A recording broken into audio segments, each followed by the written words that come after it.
विद्यार्थी मित्रांनो, Newton's laws of motion must be modified याच्यामधला हा एक टॉपिक आहे. God lies in the friction. त्याचं शीर्षक काय, त्याचं टायटल काय, God lies in the friction. आता मी जो फॉर्म्युला लिहिलेला आहे, हा फॉर्म्युला म्हणजे काय, √r tan θ. हा जो फॉर्म्युला आहे हा स्पीडचा आहे. हा मॅक्झिमम स्पीड किंवा मिनिमम स्पीड दर्शवत नाही, तर द मोस्ट सेफ वर speed while taking the turn घेताना जर या स्पीडने जर आपण गेलो √r tan θ, या फोर्स ऑफ फ्रिक्शन अपसेंट आहे. इथे फोर्स ऑफ फ्रिक्शन अपसेंट आहे. √r tan θ म्हणजे फोर्स ऑफ फ्रिक्शन या सूत्रामध्ये अपसेंट आहे. तर √r tan θ हा जर फॉर्म्युला या सूत्रानुसार जर आपण टर्न घेतला तर तो तर याच्यामध्ये हे तर सगळं 12वीच्या पुस्तकात लिहिलेलं आहे, टेक्स्टच्या पुस्तकात लिहिलेलं आहे, टेक्स्टच्या फिजिक्सच्या पुस्तकात लिहिलेलं आहे. पण नीट लक्षात ठेवा, माझा रिसर्च काय सांगतो, किंवा Newton's laws of motion must be modified किंवा आइन्स्टाईन्स थिअरी ऑफ रिलेटिव्हिटीचा जो नेक्स्ट भाग आहे, तर हे जे इक्वेशन आहे हा केप्लरचा जो सेकंड लॉ आहे, तो हे इक्वेशन फॉलो करतो. केप्लरचा जो सेकंड लॉ आहे त्या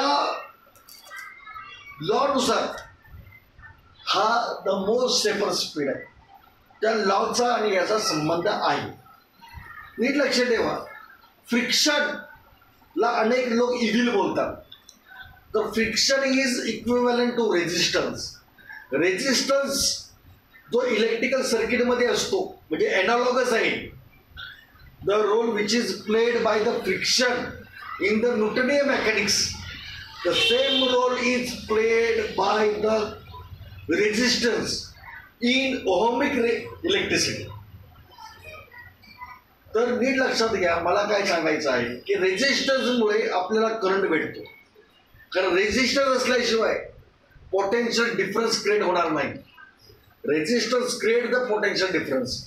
रेझिस्टन्स असल्याशिवाय आपल्याला ऑप्टिमम करंट भेटणार नाही. Similarly friction, God lies in the friction. जर फ्रिक्शन नसेल तर ड्रायव्हरचा त्या व्हेकलवर कंट्रोल राहणार नाही. व्हेकलवर जर आपला कंट्रोल पाहिजे असेल आणि इलेक्ट्रिकल सिस्टीमवर जर आपला कंट्रोल पाहिजे असेल तर आपण तिथे रेझिस्टन्स बसवतो, बाकीच्या उपाययोजना करतो. पण रेझिस्टन्स आपल्याला हेल्प करतो. आपल्याला जेवढा करंट पाहिजे तेवढा करंट आपण देऊ शकतो. पोटेन्शियल डिफरन्स कमी जास्त करून सुद्धा आपण हे करू शकतो. रेझिस्टन्सचा उपयोग आणि पोटेन्शियल डिफरन्स या दोन कन्सेप्टचा उपयोग करून आपण काय करू शकतो, करंट कंट्रोल ठेवू शकतो. तसं फ्रिक्शनमुळे गाडी ड्रायव्हरच्या कंट्रोलमध्ये राहते. जर फ्रिक्शन नसेल तर गाडी ही ड्रायव्हरच्या कंट्रोलमध्ये राहणार नाही.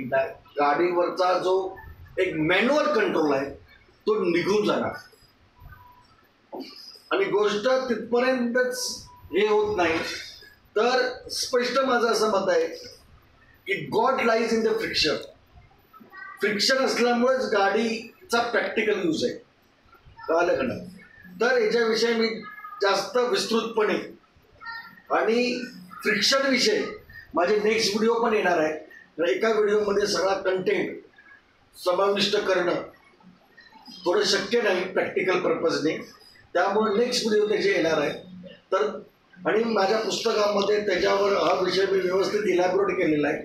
तर वाचकांनी ते पुस्तक वाचावं, कळवावे ही माझी नम्र विनंती.